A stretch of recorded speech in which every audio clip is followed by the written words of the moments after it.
Good Wednesday morning, guys. My name is Jerry Miller, and welcome to Real Talk with Keith Smith. Thank you kindly for joining us.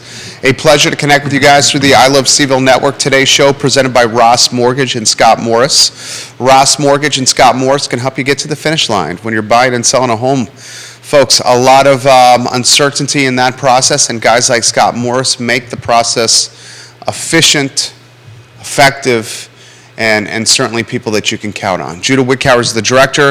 If we can welcome Scott to the program with Keith Smith and Jake McNemar just around the corner here on today's show. First, my friend, good morning. How are you? Good morning, man. Good. I had a great Thanksgiving. How about yourself? How are you doing? It was a great Thanksgiving. Thank you for asking. The next, 30 days or so, as fathers and as husband and as family people have proved to be quite chaotic, but I love the chaos that comes with the holidays. Yeah, absolutely. I mean, there's, not to mention just making everybody, getting good touches out to all your business partners and all the things and gift cards and, stuff that needs to get done. I've actually got to run for a friend to pick up something, hopefully from Tavola. Thank you very much. For something they want to give away while I'm in town. So it's just it's always a rush, no matter what it is, trying to figure out the right gifts for everybody, that sort of thing. Well, why don't we do this? Let's offer some clarity on markets. Where do you want to start? Give us a take. On markets, well, I think we're going to see some increase through the end of the year for rates. I think they're going to go up as we get through the next 30 days or so. I think Jerome Powell is going to come on today at 1 o'clock and speak, be very hawkish on there's not going to be any decrease from the Fed anytime soon, but I think Friday's jobs report could be beneficial. So as I've said, there's going to be a lot of back and forth. I think that it continues to be the case. It's going to start today with the Jerome Powell hawk speech, and then you're going to get a uptick in mortgage rates, and then on Friday, we get a less than stellar jobs report. We see some pullback in the 10-year and a little reprieve to interest rates, but it's going to be a back and forth as we go forward. That's what we've seen thus far. We were up in the 7s, and then we were back down to the 6s, and that's what we're going to continue to face as we go forward. Fantastic clarity right there from Scott Morris. Judah, the first sizzle reel, which we will get out there today because it's certainly very timely content. We saw a pullback on rates. I mean, we dropped again. We're flirting with 6.5, yeah, depending on credit scores here. Yeah, you could be in the mid 6s, but again, I think today that starts to push back up towards 7%, starting today. Why did we not see, with some pullback on rates, a more uptick in demand? Is there buyer fatigue? It was a little bit of time of year. I mean, I got a lot of more investors who pop back up. But this time of year, as they were dropping, we're walking right into Thanksgiving. Typically a slower time anyways. They're, just not as much,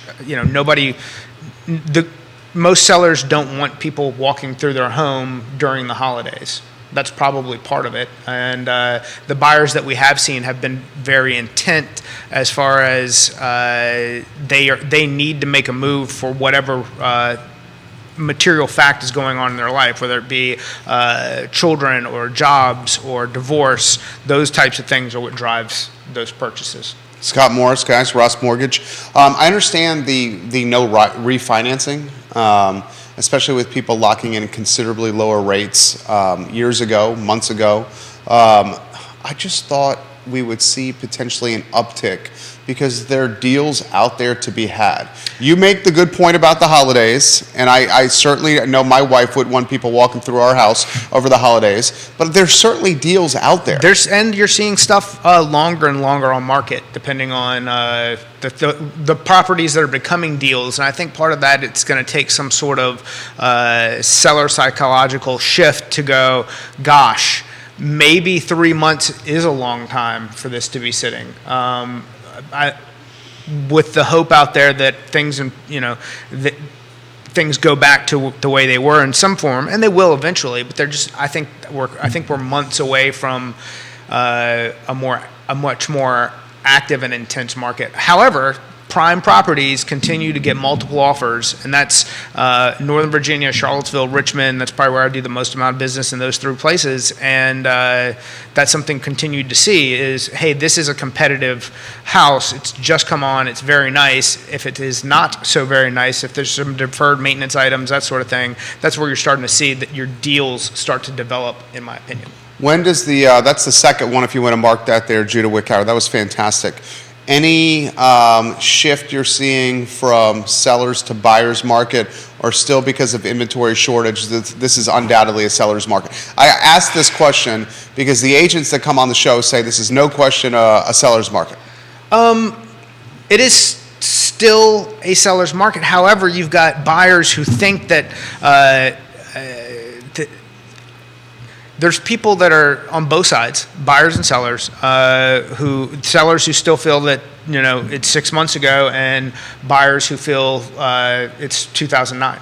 So that's the trying to, again, a lot of it's psychological, as far as, you know, are you going to get everything you ask for in that first offer if you're coming, you know, 30% lower than what the list price is? You know, probably not. And sellers who are out here wondering, you know, why aren't I getting multiple offers on this property with, you know, lots of problems? So, you know, it's a little bit of both, and you see it no matter regionally where you are. But that's, I think, that's what the professionals are for. That is what saying, okay, hey, look, this is what you should probably expect. If your agent is giving you this advice, that's good guidance. That's what's going to help get this done. So that, you know, me supporting the agent and the agent, you know, making sure that everybody is as informed as they can possibly be is the key. What are the agents you're working alongside? What's the tempo? What's the mood? What's the pulse on the street there? Are we getting any panic yet? Are we at that point? I hear it from people who New to the game? This was their first 2 years, 2020, 21. They're like, oh my gosh, what's going on? It's like, but you know, people who've been through some of the ups and downs don't feel the same way. They just know that you've got to go out, continue to, you know, work your relationships, your channels that your business comes from. Call your past clients. Continue to develop relationships in order to create new business. Scott Morris, guys, Ross Mortgage. We're going to be joined very shortly here by Jake McNemar, an agent. So we'll get the tempo from an agent. We'll get the tempo from Keith Smith, who's going to join us here in a matter of moments from a car board meeting. You'll be over here, Jake, when we get you on set. We are live now, so come on set when you're ready. Has Powell kept inflation? Has he tempered inflation? Has he put it in check? I mean, we're seeing a lot of commodity prices. I mean, gas is coming down. We're seeing a lot of things starting to drop in price. You're not buying that yet, I can tell. So I drank the Kool-Aid too early the first time, so I'm too hesitant to jump back on board. But a lot of what we're seeing in crude and gas prices is the fact that China has still not opened back up. So there is a continued glut. There's enough oil out there that is keeping, if China opened back up today, you'd see oil back over $110 in a heartbeat. Like, and gas prices chasing $5, just like that. But until that happens, that's going to keep that low enough to where people on fixed income, Social Security, disability, retirement can afford more critical items, and that's going to kind of keep the economy, you know, chugging along. As China reopens and steps away from their one COVID policy, you're going to see fuel prices go up. And then, you know, along with that, what people aren't giving enough, you know, attention to is the actual wage inflation that we are going. You know, your $12 an hour is now $18 an hour, and that that's going to be a sticking, I jumped in too early last time. I'm saying that inflation is going to slow at a slower pace than they previously expected to. And that's what Jerome Powell's going to come on and speak to today and talk about, and hopefully, do the markets buy into it, or does it, continue to keep going? And that's going to be part of what pushes inflation higher. Scott Morris dropping knowledge here, guys. Jake McNemar is in the house. If you want to slide about 2 fists from that mic, Jake, that would be great. Quite a few folks watching here on the show.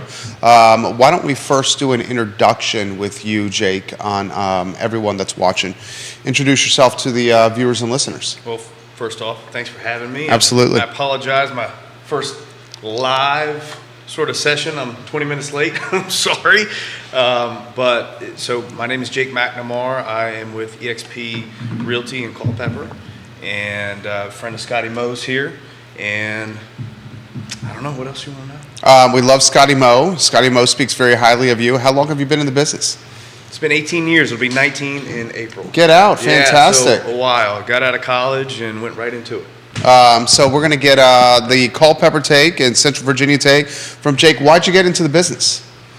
Somewhat necessity, but at the same time it was opportunity. My father was in the sort of, well, I guess you call it textile business for 20 plus years, retired, and then got into building houses. Not a typical sort of a transition, but I was helping him build houses after college and got tired of swinging a hammer? Yeah, lugging 2x4s and plywood up ladders and things like that. Saw that he had an agent that was helping him. Figured I could do that, and that's where I am. Years later. Some similarities with you as well. Yeah. Swinging a hammer. Yeah. Lugging 100%. some 2x4s up a ladder. Doing some demolition. Scotty Moe. Yeah. Yeah, and sheathing That's a the roof. fun Yeah. part. Yeah.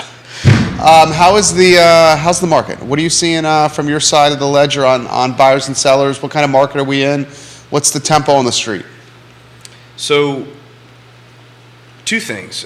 I'm not seeing a lot of consistency on my end, but it could be sort of a regional thing. Just being in Culpeper, we'll have fits and starts. Is that the saying? Fits Ebbs and starts? flows. Ebbs and flows, things like that. As interest rates kind of drop below 7 because of some of the indicators that Scotty Moe was putting out there, the phone calls start coming in, emails start happening, and depending on how long that lasts, the week either gets really busy or it doesn't. I read, I think it was MSN. Anyway, it was an article a couple weeks ago that described this market. I love the way that they put it as a tornado market. What's that mean? The way they sort of portrayed the tornado market is everything is flying everywhere and they have no idea which way it's going. And that's not what a lot of people like to hear, especially from experts and professionals, but I think Scott said it multiple times in our conversations. If somebody says that they know the direction of the market or what's going to happen here in the next few months, they're lying to you. You can speculate. There are indicators that are out there that you can play percentages and say this is probably which way things are going to go. But it is not at all a sure thing. So we're waiting for some things to sort themselves out first. And then we just have to be ready for whatever comes along our way. We've been in very difficult markets before. When you look at the forecast, this time last year, as we were sitting around and all the major, the Jamie Dimons and those people of the world were out there saying, the U.S. 10-year, isn't going to exceed 2.5%, 2.2. Rates will be at most back in the 4s. Bit of a miss. There. Huge miss. Yeah. Total real estate volume was a miss as well. Everybody, we come on and we talk about what could or what likely will happen. And that's part of what Jerome Powell's going to come and speak on today is, because he is trying to drive the boat. And So the Fed's role when they, there's I think it's like from the 1930s or something. It's their job to take the punch bowl away from the party, to keep things from burning too hot, and that's what we're in the middle of. And that's what they're continuing to try to do to keep inflation down. I asked this question to, you're on point today. I can see that why Scott invited you on the show. You got a lot to say, a lot of applicable things. I want to throw this to you. I ask all the agents this question that come on the program, and a lot of them do. Buyers or sellers market? Ooh, right now? I think we're in a transition period, right? Everybody knows or knew that during COVID it was a seller market. That doesn't take any information or education to determine that. And I think it really comes down to the individual transaction. Who do you have as a buyer? What are their options that they have available? How flexible can they be? Are they in a rental right now? How soon do they need this house? And then it's each individual negotiation. I've seen where just recently the house on Holly Hill, we've in Culpeper. In Culpeper, yeah. Okay. New construction build. We were we were almost in the jumbo market, and it flew off the shelves. It was incredible what these builders did. The great husband and wife team. They just what they do jumps off the page. It sets the internet on fire. That's kind of the little motto that we have going there for Angela and DJ with Inspired Home Building. And we had buyers that were fighting over the property. We had 13 showings in one day, and prior to that, I hadn't had 13 showings on any of my other listings that were out there right now. And then we've also had, in that case, it was, hey, this is what we're willing to offer you. Take it or leave, not take it or leave it, but it was very much representative or indicative of what we've seen over the last 2 years, where a buyer wanted that house and they did everything that they could to get it. The other homes, the other negotiations, transactions that I've been through, more representative of prior to COVID, where we've gotten a home inspection, we've gotten closing costs, we've even gone back just as early as this past week, and I got more closing costs from my client because he was coming up a little short, probably a little bit too much info there, but it really depends on the individual negotiation, I think, and who you have as a client, as well as who that seller is. We're in that transition period. I think if this continues longer and we see the inventory continue to increase, especially going into the spring market, people tend to, this is more of a seasonal market, we're going to see more of a buyer market. But right now, I wouldn't call it either way.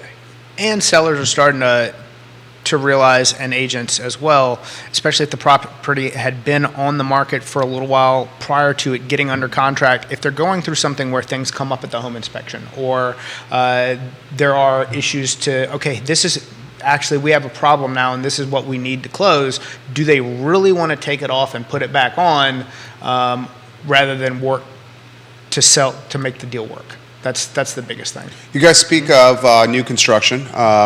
Newly built home sales are certainly benefiting from builder concessions. Mm-hmm. We're seeing builder concessions left and right. Concessions, in very simplistic terms, are offerings from the builder to incentivize someone to buy the house. Maybe a finished basement, maybe some upgraded finishes in the house. But one of the concessions that I'm seeing out there is the builder buying down points. Are you seeing any of that at all, Scott Morris? I want to throw this as well to Jake of how this is impacting new construction, builder concessions. So that's that goes back to the 2-1 buy down. It's the same type of mechanism. It's offering an incentive that in order to make the property more enticing for the buyer. And you see all kinds of different concessions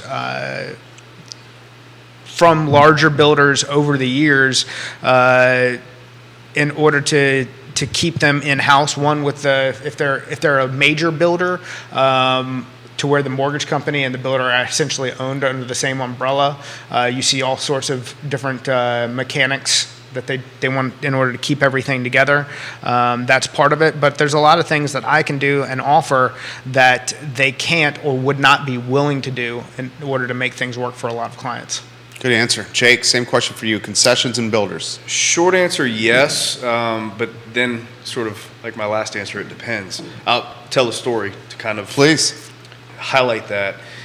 I have a very close friend who's now a client, and they are building in a subdivision, large builder in Culpeper.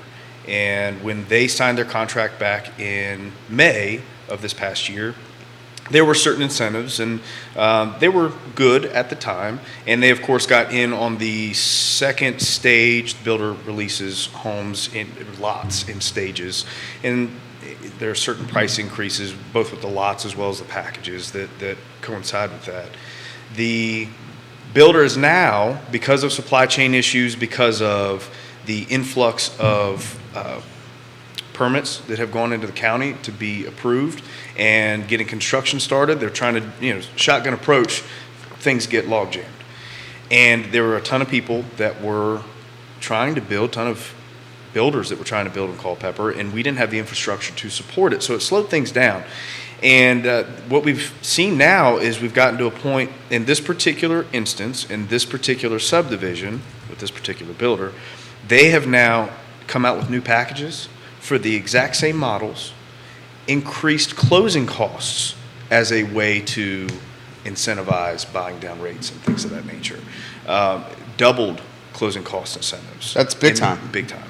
And but it's also caused an issue with existing customers of theirs, clients of mine, because They didn't get them. Hold on now. Yeah, What's and going now they on? want 'em. Now the market's changed. Yeah. And by the way, and this is, I don't mean to say this in a rude way. By the way, we're getting a lot more phone calls from builders these days. Hey, why don't you come by? Now we're doing open houses. Well, you weren't knocking on my door a year ago. You really didn't care much about me. And the reason why I know that is because you were cutting our commissions. That's a different topic altogether. Sure. But you can see the market starting to shift and coming back towards what we typically see as a healthy market. Builders and agents working together. Builders doing what they can to make sure that they get buyers in the door and that they're happy at the end of the day. So we have seen those shifts take place, and it's really been interesting. Great take right there from Jake. Scott, your thoughts on that? I mean, that same to that same token, that's what we face. Even inside of a 30-day period, depending on how volatile the market is, when we lock a loan, if rates drop, I just saw this on the news. Mm-hmm. Why can't I get that if, instead of this? It's like, well, you were panicking that we had to do this, 10 days ago. Mm-hmm. That time frame's interesting. yeah. How it affects it. Yeah. And then if you look at the other side, outside of just builders, like appraisers, when everything was absolutely insane with refinances and I've got 30 appraisals. There's no way I can get to that, or I'll do it for $3,000 or whatever the increased fee was going to be. And now it's like, I'll be out there tomorrow. I'll do whatever it takes to make it happen. Turn the thing around in 24 hours. It's you see a lot of that, and builders, they want to get the biggest scoop of the ice cream they can, because again, they also know that it doesn't last. So if they can keep, as many of us out as they can, that's their goal. What's the softer segment of the market? New construction or existing? Want to start with that one, Jake? Yeah, I would say, just in my experience, because I can't speak for everyone, real estate is very regional. Trends, things of that nature apply. But I would say that resale is softer, but it's more specific than that. Resale in certain price ranges is really, and it's actually Jumbo? No. First time? It's going in a direction where I didn't think it was going to go, where we're seeing the lower price ranges struggle with the increase of rates much more so than the jumbo or increase higher price ranges. Because that would make sense. The first-time home buyer has less cash to purchase a house. Is that what you're alluding to? It's twofold. Okay. It's twofold. You've got the person who was previously qualified to buy at $450,000, and the house that they got at that price point, and now they're shopping at $350,000, and it's like, well, that's not what I wanted. And the prices Like, haven't adjusted to that, so it may not even fit them anymore. the quality of acreage, the number quality of the bedrooms. property, the bedrooms, the size, everything else has shifted, and then you've got the people who 285 is probably the number, 250, 285, and they can't even get in because those properties either don't exist or they've been bought up by investors over the past 24 months, to where with rates they're even at a lower point than what they previously were, and the properties aren't out there. And so to your point, just to kind of expand on it one more time, if you're sitting, let's say, in the price range of 350, and now all of a sudden you can only afford 250, well, in the Culpeper market, you are hard pressed to find a home that's move-in ready at 250. Yeah. You're going to have to put money into it. Any market. Right, exactly, because the prices have increased so much during that time frame that those lower price ranges are really being affected. That's what I've seen anyhow. Or And the quality of the property, deferred maintenance that becomes Sure, yeah. the property, if it is available, isn't financeable. Okay, a follow-up question for you, Jake, and then Katie Pearl, we'll get to your comment. She's agreeing with you, Keller Williams, Katie Pearl, to what Jake was saying. She says, I definitely remember the builders that treated agents well last year during the boom and those that cut our commissions. Absolutely. So she's making that comment right there, agreeing with you here. Yeah, and so that's a slippery slope too, right? Because you want to work with everybody. Absolutely. But it's about relationships. Even agents in our colleagues, we'll call them, right? Because we want to work with all agents. We want to develop those relationships. It's a breath of fresh air when we get an offer and it's from someone that we know well, right? We know how it's going to be handled. We know that their client is likely going to be a certain way. You attract certain types of buyers and sellers. And so we want to treat our relationships with the builders the same way. However, the relationship, in my opinion, is set by them. They, meaning the builders, are setting our commissions, and they are determining how important we are to the process. If my client walks into their sales office without me, I know very quick, fast, and in a hurry how much they value my representation of them. Because if they all of a sudden cut me out, if they don't ask the questions that they're supposed to ask, such as, are you being represented by someone, and earmarking that, because I tell my clients, it's okay if you go in without me, but just make sure that they know that you're represented. Salespeople that work for builders. And that's another are not situation agents. where having a lender that is local, that you trust, who's also talking to the client, hey, if you go do this, you need to make sure that you take Jake or Keith with you.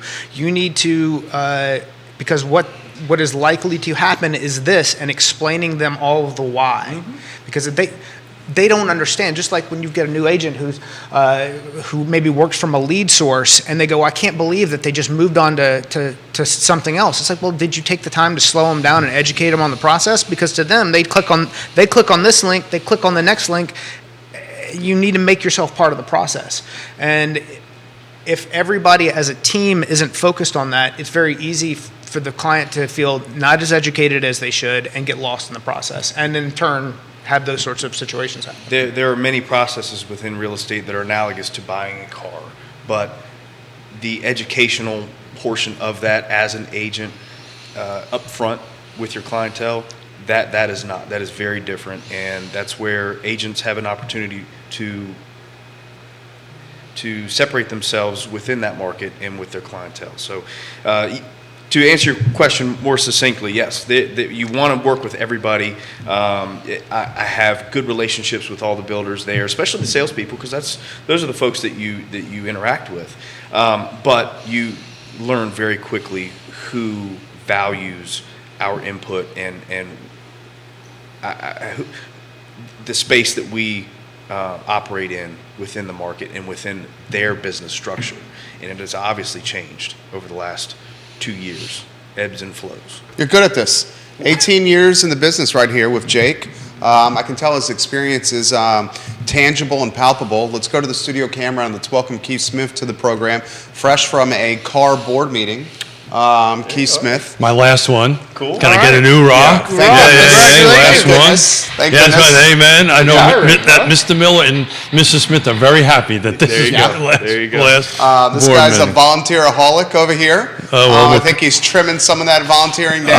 I am desperately trimming that off. It was an important meeting. We had to vote on our budget for next year, and we're all getting new lock boxes. So that's fresh news, literally from a few minutes ago. And there was a bit of a, when you're spending over $600,000, people like to talk about it. So $600,000 on lock boxes. we're switching from Super to Century Lock. You Thank love goodness. that. Why that reaction, Jake? I was about to talk Keith, right? You can call me whatever you want, but Keith is Keith yeah. Smith. Okay. Yeah, Keith Smith. So Keith, meet That's- Jake. Jake, meet Keith. We're doing this live on air. This is the problem with showing up a half an hour late. But I was 20, so yeah, I was just glad somebody else came in to overshadow me. No, so I'm actually with the GPAR board. Okay. Yeah. And there's been a lot of collaboration between GPAR and CAR. Tell them what GPAR is. GPAR is Greater Piedmont Realtors. It's the same. I thought GPAR was like a no-no. I thought we were getting away from saying Are we doing GPAR. that? let's I get don't know back on another way to lock say boxes, guys. Yeah. So Century Lock, we've had that for quite a while now, and we also use the MLS Bright system, where CAR has used super boxes, which we had moved away from. Gosh, it was probably 10 years ago, ish, something like that. This has been an 8-year process. 8 years. We've been moving over this way for 8 years. Bureaucracy at its finest. So back to the builder conversation, we want to work with the Charlottesville area agents and have the same types of good relationships, but because the MLS is not the same thing, we've had to work out a sharing process of the information. We have a data share agreement. Data share agreement, and that's been 8 years, and as well as the lock boxes. We use different now. Fredericksburg does the same thing. They use Supra. I think they're changing over to. Yeah, something I like think that. slowly you're going to go see that. Look, and I want to comment on the new construction thing because I got Sure. something happening today that might tie this conversation a little bit together. The move is made, the vote was made. This is where we're going, and for the agents that are watching, you'll get some information from CAR, and it won't happen until next year. So there's a plan, a rollout plan, and all that. But it's interesting. So I walked in. You guys are talking about new construction and how important, and I'm assuming the conversation was just how important we are to the process. So a little bit about myself. I'm a recovering developer and builder. Built 600 houses. Yada yada yada. He's the son of a builder and build houses himself. You're a son of a what?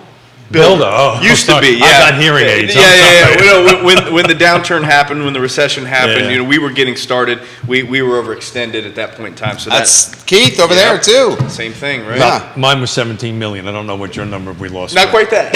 No, yeah. So back to why having a real estate agent, and I'm not allowed to say realtor anymore because I can't say it, at the table. After this is over, 3:30, we're going to a build on a buyers of ours. And there was a misinterpretation between the set of plans, what's actually got built, and what the contract is. And I won't get into the specifics, but there's a portion of a bonus room that we think didn't end up exactly like the contract was. And why it's so important. So we're not talking internal, we're talking structural. This is structural. All right, so not a big problem. So I think there's a workaround, and we'll get there. Good. But the reason why it's so important is we got called in to help, let's say, mediate this, right? The builder had one expectation, this had other expectations. I said, okay, guys, time out. Let's throw the set of plans on the table. Let's do the specifications. What did you say you were going to build? What did you sign off on? And if there's a difference between the two, let's work it out. If you don't have somebody like us at the table, that conversation doesn't happen. So it's super important to have a realtor at it. And I've been saying this for almost 399 shows as of today. Most builders got it baked in anyway, Yeah. right? So it's not costing you nothing. So anyway, I wanted to chime in on that. Yeah, it's It's a good thing no matter how you cut it. It really is. And- And frankly, the builders do such a good job of packaging these the home models, the pricing, the options that you have. There's very little, if all things go well, that we have to do other than monitor and make sure we're explaining things, managing expectations, things of that nature. When you're under roof and you're looking at studs in the house, they think, oh my gosh, we're 2 months in and we're only a month away from this thing being built. No, this is going to be another 3 to 4 months because now it's all the little things. So that's with builders who've built specific models of homes. What I find often is that we might have a client who comes in and says, "Hey, I've got some land. I want to build a house," and they haven't talked to a builder. That's much more involved, yeah. And they have expectations of maybe something more custom than what some of these builders may already have existing as far as the model of homes that they build. So until there's an architect involved, until there's all of these things have been done, some builders won't even touch it because, unless, depending on how the contract's set up, they potentially could lose money in building the home and don't want to put themselves in that position. And the client doesn't understand what it would actually cost to build the home of their dreams, if you would. Absolutely. So you're talking custom stuff or semi-custom? I'm talking about borrowers who come into the process without an advisor to begin with. Sure. And they don't understand what the actual cost they see what new construction costs when they go look at model homes and they go, oh, well, I could build a 3,500 square foot for X amount of money. And they go, but I want to do all these things instead. Or even more importantly, not only custom homes, but can that builder build it turnkey versus you having to go through the construction loan process? How many closings do we have here? How much money up front? How does that apply to the house that we want to build, right? So now what price of lot are we going to look for? How does all of that puzzle piece come together? So to where, do we have a builder that can go in and do that and the client just qualify with a regular purchase loan versus having to go through a construction loan?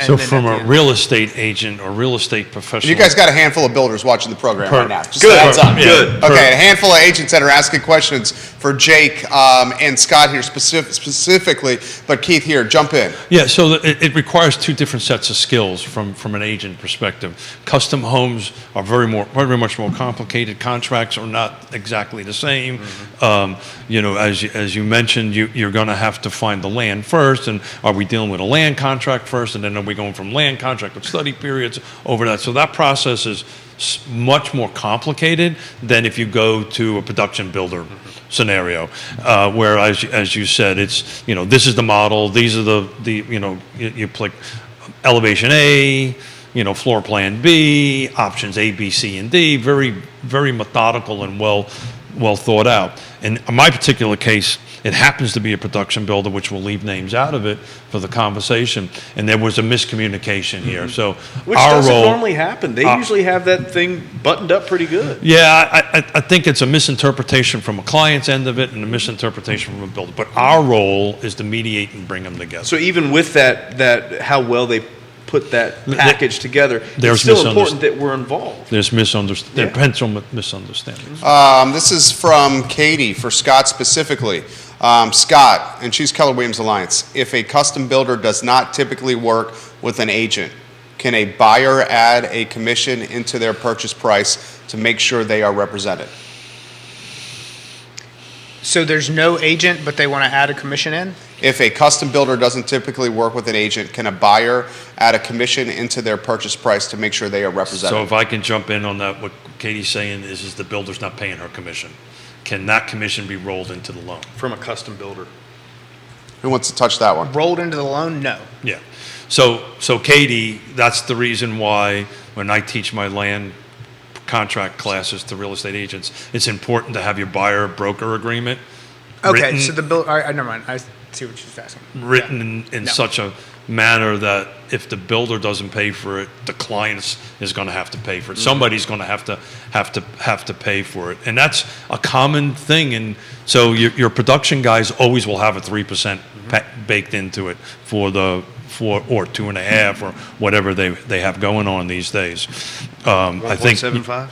Well, you're going to see that going up now. It better go Thank up. goodness. It's Certainly gonna in go, this it's market, gonna it better go. go To up. your point, market was strong, and Yes. they're Now the phone's ringing again. Yeah, Yes. and they were marginalizing you guys, and now they realize they need you. well. There's another component to that. They were also getting taken. The production guys were, unlike new construction. New construction have price appreciation clauses. Customs do not. Productions do not. So they were losing money. When lumber was Well, and that's a certainly fair. gazillion dollars. I am not. In fairness. Well, so there were some ups and downs in that. They lost some money through about 4 to 6 months of last year, and then with the price appreciation and lumber following, they picked that up on a lot of the. And they failed to. They failed to go from 2.5 back to 3. Now they're going back to 3. But to Katie's point, that's all for her and any real estate agents that's watching this or listening. It's all about the buyer-broker agreement. You need to get that settled before your client even starts wandering. And I think Katie's asking, right, can we put it into the loan? So that way that the builder doesn't have to come out of pocket for it. And the problem there that it creates is just one problem of many. How's that going to affect the appraisal, right? You can't consider that, which is another reason why you can't put it into the loan. Correct. So you have to have that Can that be a conversation seller with concession?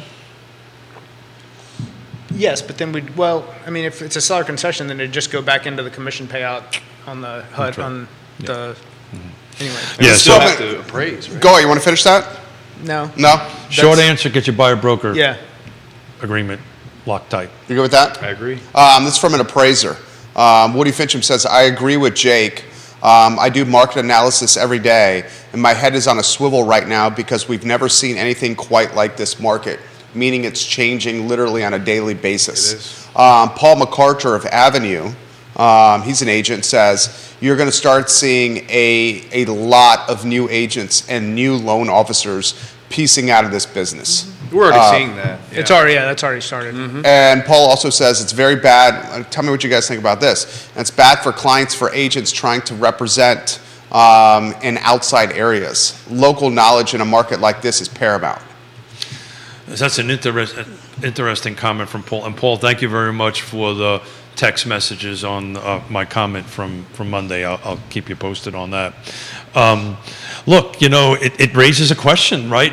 And ethics, right? Sure. So you're supposed to be an expert in your marketplace. And, how can I be an expert in Culpeper? I'm not. Well, right? and not the communication portion, but go back to the data share, right? It presents its own challenges there as well because of our region. But let's remove that from the equation. Yes, you're absolutely right. Yeah, so we'll always refer out. If it's not within our sphere of expertise, How far do you like to go? that sounds Distance-wise. a little personal. I thought we were in the nest, in the tree, in the nest. Are we not? Brother, I just, that's a little personal question, man. I usually go about 45 That minutes. we have small ears listening. Right, just saying. right. I usually go about 45 minutes to an hour. Yeah. But that's geographic. That's not me arbitrarily setting a distance. Yeah. I try to stay. We try to stay within the car footprint, and then kind of going up into Waynesboro, Stanton, Okay. that kind of thing. We're also going into Richmond a little bit, which is about a 45-minute drive. Yep. So Jonathan's watching, saying he's being bombarded with direct mail pieces from agents outside of Central Virginia, specifically the Richmond and Northern Virginia markets, to sell his house. So here's the reality of it: is People are chomping They have no at the idea what bit they're because doing. there's not a ton of inventory out there, so people are hungry. We're at 25. I just looked on the numbers before I came in. We put 25 new homes in our car footprint in the last 7 days. That's ridiculously low. So that's the same problem. Even though inventory is increasing, it's still so slow. Yeah. I don't know about your marketplace, but I would disagree with you with inventory increasing. This time last year, we were over double, week over week. So we're not year over year. We're not increasing inventory. I'd have to look at that. That's we just had our meeting, and they were talking about 7.5% increase. It may have been from the previous months. It may not have been year over year. No, you'll. I just listened to a couple of economists a couple of weeks ago. We will see percentage of sales dropping. Yes. we're not necessarily going to, we'll see very low single-digit appreciations year over year. So we'll go up a little bit, but inventory is dropping. It's not growing because we're not building enough. This is Jesse Rutherford. He's a builder. He's Nelson County Board of Supervisors as well. He says 2020 was horrid with sales compared to 2019. And he says his business resembles production-based builders. A handful of builders, including one that's a client of ours, watching the program as we speak. Great. The builders right now, from what we're seeing on the feed and people offering perspective, are having to offer concessions just to get people to walk in the door. Yeah, we're back to that again. Mm-hmm. Yeah. We're back to that again. This has come in the feed. When do the gas cards start coming to getting people to walk back in the door? Well, there's another wrinkle there too. You have the folks who they have to wait in order to lock in the rate, right? You've got a 5 to 7, 8 month time frame when you're building the house, and you can't lock your rate. It depends on the loan structure, right? But you're typically waiting for that 60-day mark-ish. And all of a sudden, if rates jump up So yeah, 2 points. I wouldn't advise someone to get into a 6-month lock at the moment, with my opinion being that they're going 6-month to, lock. Wow. I didn't even know that was available. that Yeah. they would fall first quarter next year. So I've got, and by fall, I just mean lower than where we are right now. I don't certainly think that we're going back into the 4s immediately, but I think that we could get into the low 6s and then gradually work our way down from there. Well, where I was going with that is we're seeing some spec homes from even the production builders pop up on the market because those buyers at the last minute were no longer qualified, right? So then the incentives increase just to get people in the door, move that product through. Go ahead, Keith. I bumped into Jesse. Actually got a picture of him that I should share with him just to kind of nudge Jesse a little bit at the Virginia Governor's Housing Conference. He was wearing a name tag called Kim, and I couldn't figure out who the heck was Kim. Anyway, it's a long story. He'll share with it. And look, he got fiber internet to Nelson County, so he's a bit of a rock star. But look, the 3 days everybody was talking about at the Virginia Governor's Housing Conference, we need more inventory. And and I actually was on a panel and I was like, guys, when are we going to turn red tape into green tape? Because 25% of any new construction right now is regulatory expenses. And that's time is money, it's everything. So, we're a long way away from increase in inventory from a new construction perspective. We're back to roughly 5 million units short. Well, and how many years did it already set us back when no one was building, right? Yeah, it's like 10 years. Yeah. Right. We went from. So it's going to take a while. Well, I don't want to be too pessimistic about it, but unless they figure out if they figure out a way to turn red tape into green tape and allow this to happen, this isn't going to get better. Isn't that a local municipality problem that we face, in each different little area, where some are better than others at changing the red tape to green tape, and then depending on how many NBs you've got in the area as well, fighting any kind of further production? So that, I know Neil Williamson is actually still at the board meeting because I left before it ended and I'm getting texts it's still going on. A lot of that is state-driven, right? So that's this whole Dillon rule state stuff, and we would really need to bring in somebody who's an expert, and Neil would be. Albemarle County could expand the designated growth area, though. That's jurisdiction. That's the local jurisdiction. That's 100% jurisdiction. That's Board of Supervisors. 5% of Albemarle County is designated for residential and commercial development, only 5%. And of that 5%, not much of the land that's left can be developed. And that's undoubtedly the 6 Board of Supervisors. They can determine whether or not to expand that 5%. So that's local. So, and to add to that, rezoning is what you're talking about, right? So yes, that's all local jurisdictions but there's a bunch of state regulatory requirements that kind of supersedes the local when we get past zoning. When I'm talking about, I'm in site plan approval. An example of it, I developed my first project in Fluvanna County. It was 150 lots. That was your first project? Mm-hmm. I bought, it was 97. I put a contract on the land, bought it, rezoned it, site planned it, and put a bulldozer on in 6 months. I just helped another project out in Fluvanna County, Colonial Circle. they're now doing the horizontal, the development work. It took us 6 years, Ooh, and that costs money. Yeah, that's That's a lot of carrying costs right there. 6 years. A lot of opportunity costs right and there. right. It not only costs money, but who The knows time. what the market is at that particular point. Completely, it could have changed 5 times. Yeah. 6 times. Yeah. I mean, look at the market that's changed this year alone, how many times we've seen it change. if we look at what's right there on the side of 29 in Culpeper, isn't that like 300 units? That's Kevin Yancey's asking that question on the feed. Specifically for Scott and Jake, what is this is what he asked. He said, I Jake know and Scott, what is the big site prep along 29 South in Culpeper? Residential or commercial? Yeah, so as soon as Residential. it's residential. Mostly townhomes. I think it's 300 townhomes that are going in there. Mostly townhomes. So that particular development, High Point, that's been a hotbed in Culpeper County. Well, not a hotbed in terms of activity, but a hotbed in terms of arguments. So somehow, and I still don't understand it, I haven't looked into it far enough, but somehow half of that land was floodplain. And on that particular portion of the land, there's a lot of bedrock.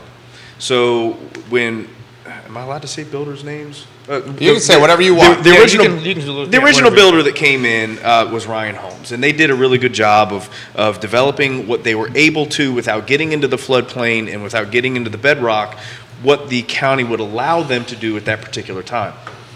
Then a number of years went by, we had the recession, and Richmond American came in. Now, Richmond American came in because they had a model that they have already built many, many times over that just is on a slab, and this was kind of an easy thing for them. They didn't have to break up or dynamite any bedrock, and at that point in time, the floodplain issue had mostly been taken care of at the county level.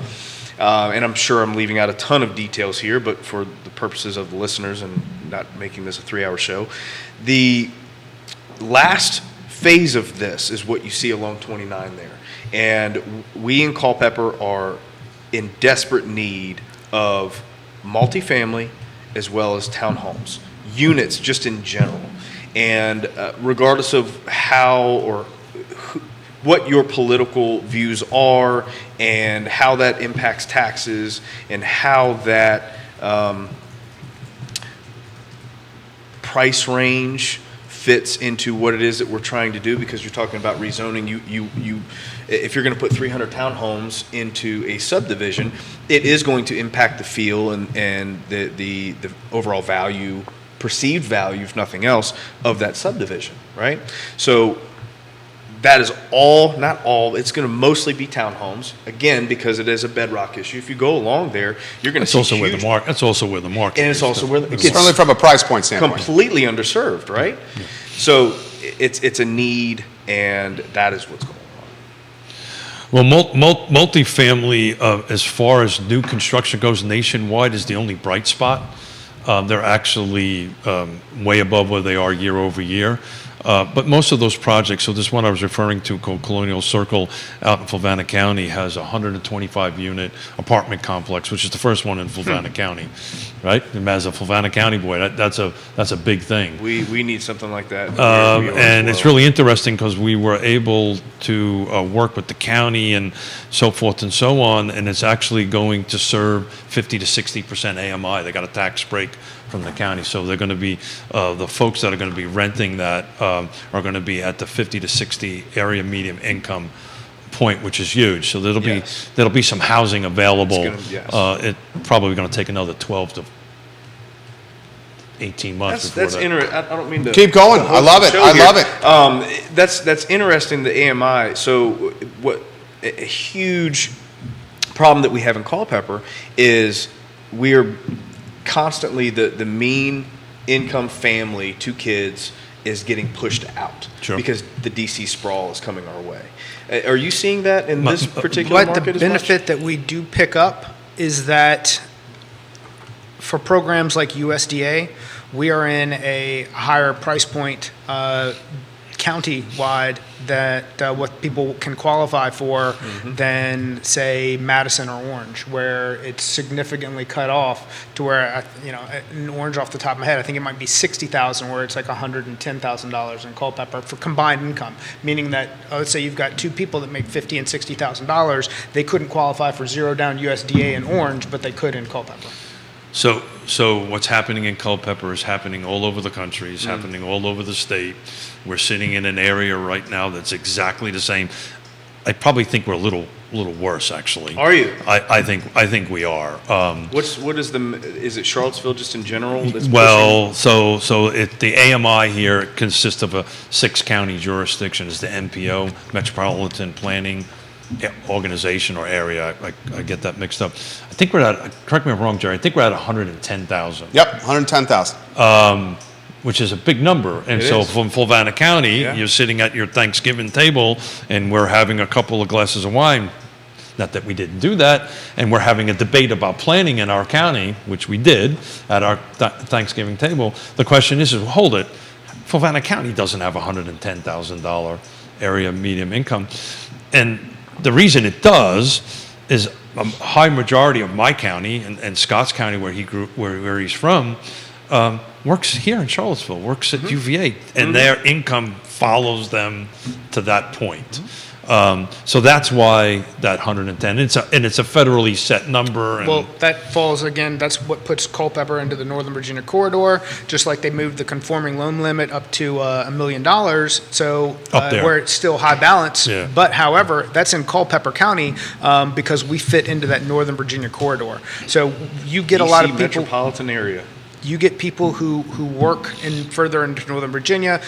I mean, if you look where it is, 3 takes you to Fredericksburg, 29 to Charlottesville, 29 to Northern Virginia, to where Culpeper is a huge bedroom community, not to mention the manufacturing that exists between Marilat, the grocery company delivery merchants, and then there's the big auto plant.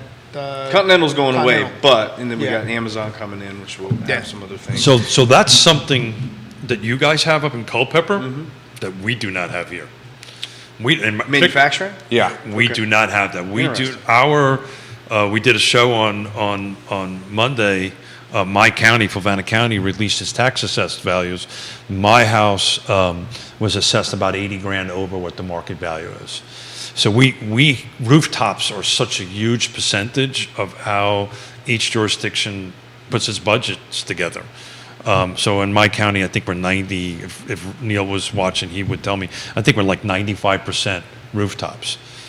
Culpeper, you guys got a whole different animal. You've got some industry that's kind of offsetting that. So I don't think you're in the 90s. I don't know what you are, but I'm sure you're not in the high 90s. That part I don't know. He's talking about the percentage of the budget that's funded by real estate taxes. Is what he's talking about. Residential rooftops. I would bet your Culpeper. I would bet Culpeper's pretty significant when it comes from its tax base coming from real estate. Because you look at the business and the commercial, there's not a ton of that when compared to Albemarle, Fluvanna. So I would bet you a good chunk of that is residential tax revenue. I don't know the I'd numbers. have to look into it. Yeah. But I know Fulvana County doesn't have industry, Right. right? It has some small businesses and small operations, but we don't have an Amazon, we don't have a Walmart distribution center, we don't have all that stuff, which would offset the tax certainly base. helps. This is from builder Jesse Rutherford. Unpopular opinion, governor and state need to auto greenlight projects that satisfy 80% AMI or less. Majority limit local government influence. Local governments are 75% the problem to more housing inventory being made. I agree with that, but how many builders are putting together 80% or less properties? 80% AMI or less. Yeah. I mean, it's a great response. It's a great response. Well, I can think of very few. Because I can tell you right now that when it comes to trying to get people qualified, that is a problem that we run into constantly. Well, and to the builder's point, I get it. To the builder's point, the dirt is ridiculously expensive. There's a massive labor shortage. Cost of goods is still relatively volatile. They have a tremendous amount of headwinds. And to this gentleman who's watching on Scott's page, so Jake, you're new to the show. You're doing a hell of a job here. This is literally streaming on every social media platform known to mankind. I'm aggregating the viewer and listener comments. I don't know this gentleman, but he's making good comments on your page. DJ Moberly. That is Inspired Homes. Okay, so he's watching right now. First property we're talking about. So we got a handful of builders watching now. DJ, welcome to the program. He says, us builders have PTSD from 2009. It keeps builders erring on the side of caution. Sure. So that's firsthand from a builder. He has a lot of other comments, which we'll get to. He's indicated that the market has turned somewhat hot for new construction, at least with him. It is hot for what he and his wife do, and obviously some of his hired employees, but they're a smaller builder. The PTSD, I'm sure, comes from that overextension. I mean, what he just said, with him personally. Exactly. And you mentioned your family, right? Yeah, absolutely. So that is absolutely there. It exists. He's 100% right. Now, obviously, I'm biased. DJ and Angela do something completely different for the marketplace, especially Culpeper in general. We have our own local Chip and Joanna Gaines. It's unbelievable what they do. You know, the high-end custom, or I'm assuming that's the kind of the work that they do. Yes. We'll stay busy through this because there's always cash buyers, right? But it was funny as Jerry was speaking, I was thinking to myself, I said, you know, if this was built, we were building again, because Scott used to actually I was going to say work for me, but that's a whole, we won't even go there. I think work's a strong word. Strong word. I paid him. Let's put it that way. Let's put it that way. I'd be tamping everything down right now. I would be slowing everything down. Let me ask you a question. Not to overextend myself.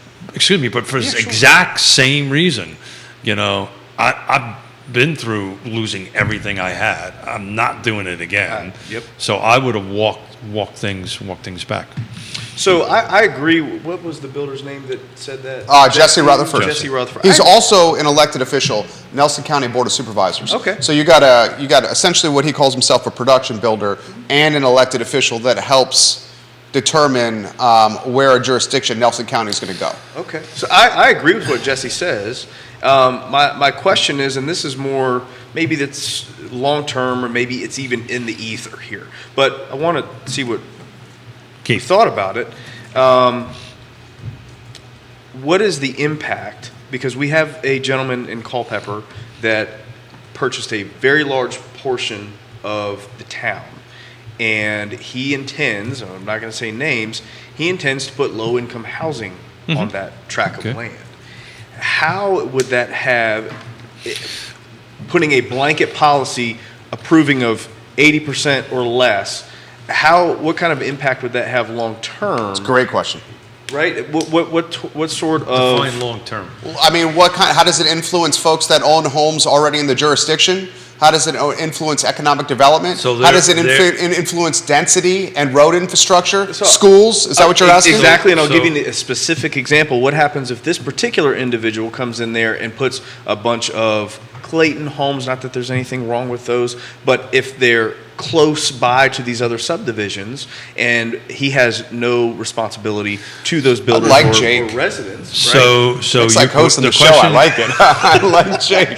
They're trying to roll here, man. So the question you're asking is if affordable housing, which I don't like that term, by the way. Okay. I use housing affordability, but housing for 80% AMI and below. Yes. The question is, does that impact the rest of the market, the adjacent market? Yes. And I can't quote it because I don't have it with me, but do a little bit of Google, and there are studies after studies after studies all over the country that states that it does not. Okay. It does not impact the value of, now this is affordable housing built next to another neighborhood that may be more value, a higher value. Sure. That's the question we're asking. And is the cost of materials and everything else, labor, right now going to put these prices at a certain point where can it actually be affordable? Right. That goes back to so we're back to the whole red point tape of how many builders are actually out here putting together this 80% or less AMI property, because that's what I don't see. Can they even do it? Yeah. Well, I the don't way, think- the way, my short answer is no. yeah, so the way they do that is with LIHTC funding, and there's financing mechanisms and stuff like that, and typically you have to be a little bit of a larger developer or builder to do that. But gentlemen, that's not even allowed in the state. So it kind of takes care of itself then. So the state would have to make a ruling. So I'm part of a national cohort with Portland State University and UW, University of Washington. And Oregon and Washington has at the state level said, look, if you're going to do an 80% AMI project or below, and you check these dozen boxes, whatever it is, it's an automatic approval. Okay, I like that. It supersedes the local jurisdictions. That's a reasonable My compromise. friend, we'll be talking about this for the next 1,000 years because the state has to say that. Now, there's a caveat to that. There is a code that's out, buried in that. It was done in 1988, and I can't quote the chapter and verse on it. City of Charlottesville and Albemarle County can do whatever it wants as long as it's labeled as affordable housing. So the Board of Supervisors of Albemarle County could actually develop a program because they've been very specifically given, and I wish Neil was watching because he would quote the chapter and verse on it. It's a very small 2 paragraphs that says, look, as long as it's affordable housing, City of Charlottesville and Albemarle County can do exactly what we just talked about. Now they have to have the guts to do it. We've had multiple Board of Supervisors active on this show. Yep. Specifically, Diantha McKeel, who has said in Albemarle County she will not vote to expand the designated growth area. But she's done a bit of a 180 from that, not actually saying that publicly, but I think she's willing to look at that now, Jerry, to go ahead and grow. Because She said this about, what, 4 months ago on this I program? think it was a little longer than that. 5 months ago? She, in her exact words, the 5% Yeah. right now is not at complete capacity. Yeah, So why would I vote to expand it, is what she said. Yeah, I think through some conversations, she's thinking a little bit differently about that. Okay, and for those that are asking, LIHTC funding is low-income housing tax credits, Yes. the acronym there. A lot of comments coming in for Jake, Keith, and Scott on what would change this market and bring it back to spurring is the word that's being used, revitalize is the word that's being used. All use the word invigorate. What can reinvigorate this market here? Who wants to start with that? Lisa Sturdivant, the economist with Bright, she said that this is going to be her words, very little movement whatsoever happening even into Q1 of next year with this market. What can reinvigorate, my words, this market? Who wants to go first? Lower interest, lower cost of borrowing is that's what helps facilitate this. But at the same time, that's also what drives prices higher. So because the builders are never going to be able to catch up, we're going to continue to have an inventory shortfall. Every time that rates drop, you'll have more people in the market capturing more of that property, driving up prices, and we probably do need a slower for longer period in order to help get back to a more healthy, invigorated market. Yeah, I mean, How about that? it goes back to my my initial comment about all of a sudden the interest rates drop below 7% and the phones start ringing again, right? Exactly what you're talking about. What may invigorate the market? I have no idea. I really don't. I have a lot of distrust for the people who are pulling the strings. You're talking the Fed. You're talking at the top of the poll. And across the spectrum, but I don't know. What I do know is they are able to create. They are able to maybe do some things that don't make sense when you're looking at an economic textbook, right? Whether that's printing money or what have you. So there's going to be, I mean, we also have to redefine our expectations, redefine our definition of what is that healthy market. Because what we've seen over the last 2 years is not a healthy market. 100%. So I actually dug up the code. Okay. So it's 15.1 2.2-2304, affordable dwelling unit ordinance in certain localities. I'll spare all the mumbo jumbo, but it says right here, Albemarle, Loudoun, the cities of Alexandria, Charlottesville, and Fairfax may amend to the zoning ordinance of such locality providing for an affordable housing dwelling unit program. The program shall address housing needs, promote the full range of housing choices, and encourage construction and the continued existing of moderate-priced housing by providing for optional increased density in order to reduce land costs for moderately priced housing. And there's another, I won't bore everybody with it. But the bottom line is, the city of Charlottesville, the city and the county of Albemarle has a special exemption at the state level that if it wants to create an affordable housing checklist and you hit this 80% and Jerry and Keith want to do something that check all these boxes, it doesn't even talk about the 5%. This is anywhere in the county of Albemarle County, they can approve it. Now, you got to have the political will to do it. Yeah, and there's a reason it hasn't been done. The reason it hasn't been done is because there hasn't been. You could also ease the tension. I can tell you, right? if Nelson County had that, Having the guts to It'd be do a different something story. politically, there's a lot of pressure there. You could ease that by creating this checklist for people.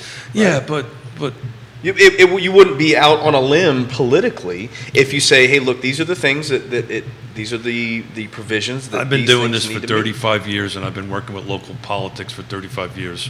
Jerry's spot on. There's a reason this has been sitting around since 1988. Because the NIMBYs take over, and Well, it's that's- just the bureaucracy is just not going to let it happen. as soon as Here's you the put challenge you something have. like that in a But there's a path there if somebody wants to take The it. challenge that you have is the folks where this caveat can appeal to do not live in the area, so they're not voting to get the folks in office that can push that through. The folks that do live in the area That's a own great point homes too, yeah. and they vote Yeah. and they're opposed to this. 100%. Yes. That's there's the challenge. Well, elections matter, to do. quote Neil Williamson. And you'll find, because I attend many of these meetings, Neil covers them all. It's just amazing how few people actually show up. Kelly Jackson watching the program. Kelly. Albemarle County South Side. Kelly, our district, my district. The affordable housing on 5th. This is what Piedmont Housing is doing in conjunction with Habitat for Humanity in Southwood. She says that affordable housing, in air quotes, when it's built, does not have infrastructure in place to support it. She specifically speaks of lights, roads, schools, and the infrastructure of adding massive density like that to the area. She lives across from this development, so she has skin in the game. Bill McChesney says this: if a builder in Charlottesville wants to put in a single-family residence in Charlottesville, will the permit and inspection people drag their feet more than usual due to pressures to promote multifamily housing? I think the delay is purely about not enough human resources to get the permits approved. So what we're talking about is it takes like 3 to 4 months to get a building permit and almost that long to get a CO on the back end of it, certificate of occupancy on the back end of it. Not to interrupt you, but our guy in Culpeper is part-time right now. Oh, we good. we Oh, hired. that's special. Right, exactly. Yeah. So, That's So special. we're working talking 3 days a week. right. That's special. And he's doing this out of the kindness of his heart because of how Well, tough the there are, situation and is. there's something you might want to talk to your Culpeper folks. There are options. You can hire third parties, right? Neil Williamson has this on the Free Enterprise Hey, Forum. Neil. Albemarle County, a simple building permit takes 90 days. Yeah. So we're talking Oof. affordable housing. Before we talk about affordable housing or housing affordability, however we want to brand it or characterize it, why don't we get the permitting process down to single-digit days? And then single-digit days will bring more inventory on the market. Before we at talk least 30 density and days, zoning, yeah. let's get building permits figured Well, out. that's the low-hanging fruit, right? That's the obvious thing, right? That's the low-hanging fruit. But on the front end of it, if you don't have any lots to build them on, that process needs to be streamlined tremendously. But you know, the lot, I don't know about your area, but our lot inventory is, dwindling rapidly. It's dwindling. We have a lot of generational farms that are in our area that at some point in time will likely offer opportunity there. What is the old adage? First generation builds the wealth, second generation, and then somewhere along the lines, third or fourth or fifth generation, everything crumbles, right? So that's kind of what we're seeing in our area with these farms. Is the fourth or fifth generation? They don't want to be farmers anymore. Yeah. They're going into IT in Northern Virginia. They have no idea or interest in continuing the family business. So we do have that on the horizon, but who knows how long that takes. More comments coming in, guys, and we are mindful of everyone's time. Jesse, the Board of Supervisor and the builder, says, the impacts are always fun to talk about. Nelson County used to have 4,000 more people and much worse infrastructure. A population that has no pathway to home ownership is a worse scenario than figuring out adding an additional lane on a road or expanding classrooms. I guarantee you, if this 15.2-2304 applied to Nelson County, I'm pretty sure Jesse would be pushing something through. This is from Kelsey. Jake, the proverb is, wealth does not pass 3 generations. The first generation builds the wealth. The second generation is inspired to preserve it by witnessing the hard work of their parents. And then the third generation, having never witnessed the work that went into the creation of this wealth, squanders it. Kelsey, you said? Yep. The viewers and listeners are extremely smart. Multiple folks are asking, did the Fed overreact in managing inflation and tanking this economy? I'm certainly in agreement with yes. Does anyone want to touch that? Jake, you want to go? Man, that... Do I get political on the very can first? No, I won't. But yes, I do think that they overreacted. I do think that a response was necessary. I don't think that their initial reaction was an overreaction. I think the subsequent... well, actually, let me back up a little bit.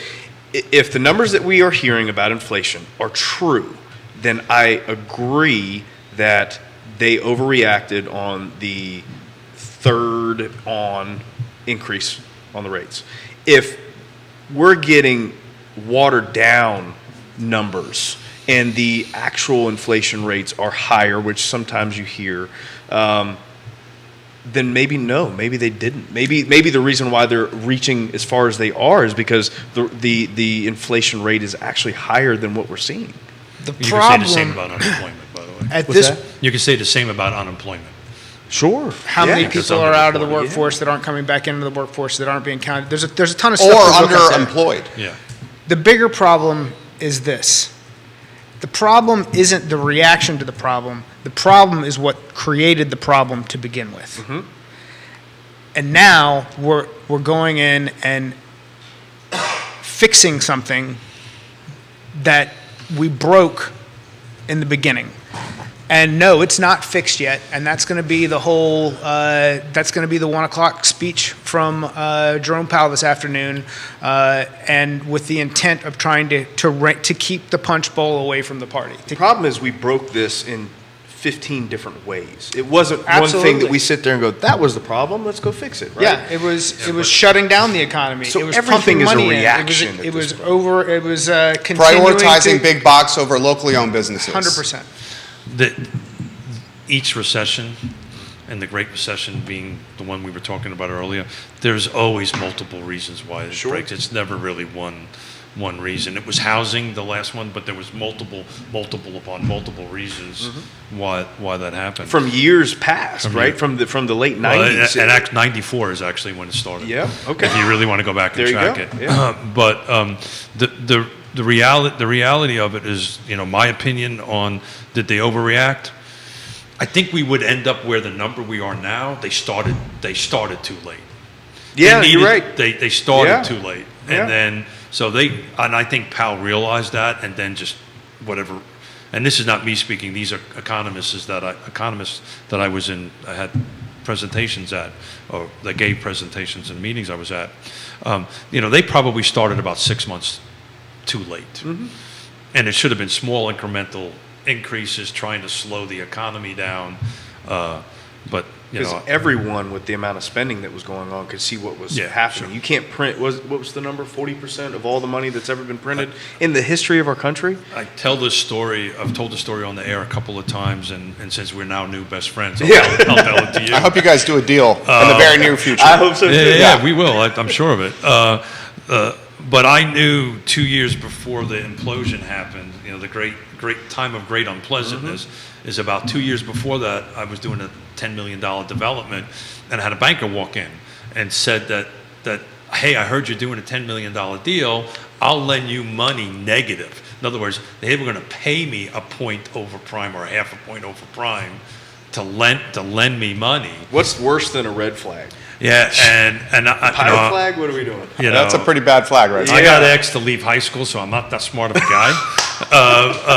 But I think they threw a diploma at me as I was going out the door. Please leave. And I said, dude, you need to get the F out of my office. Yeah. And I kicked him out, and I went home to my wife because we were, You can't support that type of business. At that point, it was all our cash. Yeah. Well, Europe thought they could for a long time. And I went, honey, we're in trouble. So I was brand new in the business in 2004, got my legs under me in 2006, and through that time, I didn't know anything about any of this. I studied sports medicine in college, and learning on the go, I could still see it, because you heard about the bubble for a year and a half before it actually happened. It doesn't make any sense. But we're not in a bubble now. I'm not saying we are. I'm saying back then, you heard about it, and plenty of economists back then were saying that, no, we're not in a bubble, or they explained it away. I'm going to leave my car. Yeah. I'm going to behave. We're gonna head to the close here, so we'll get some closing thoughts from everybody. But let's get to Angela. It sounds like this is DJ's better half. Yes. Inspired Angela Home Building, guys. Moberly, Check them she's out. watching. She says, Scott, you nailed it. Clients have no idea what their dream home will cost and the nuances that change the cost to build. Squares and rectangles are more efficient. Bump outs, unique designs are just not the same regarding price. They get defeated and have already invested the time and money into the dream and had no idea that they could not afford it. Yep. DJ, which is, did you call them the Chip and Joanna of Culpeper? Yep. The reality is that rezoning, this is from DJ, the reality is that rezoning a parcel of land is a long shot. Often property can get jammed up and never get approved for a zoning change. It costs money up front. Yep, there are very few undeveloped multifamily zone parcels available in that current zoning. That's from DJ right there. None of this is planned, by the way. They are just obviously followers of the show. I did not tell them I was even coming on today. Well, that's fantastic. From my count, you guys had 7 real estate firms, agents from 7 different firms watching, and 5 home builders on the show, 2 elected officials on the program, interacting with the broadcast right here. How about some closing thoughts? And we'll start with the man on his first rodeo. Jake, the show is yours, sir. It is my first rodeo. I have thoroughly enjoyed myself. I apologize for being late. If you feel that I could come back, I would love to. Had a blast, and I just hope that anything I provided is helpful to someone. I give him props. You did a hell of a job. Thanks, man. Hell of a job. Scott Morris, we'll cut this into the third and final sizzle reel here. Judah Wickhauer, the show is yours on any place you want to go. I was going to touch base on something similar I said in the beginning, which is if you're wondering like what the market is doing for the rest of the year going into January, you're going to see a creep or a little bit of back and forth as rates go up. Just a little bit. I think we get back closer to 7% as we close the year out. And part of that's going to be driven by what the message that is delivered today. And then I believe a follow-up, December 13th, is that the next Fed meeting? The action taken there.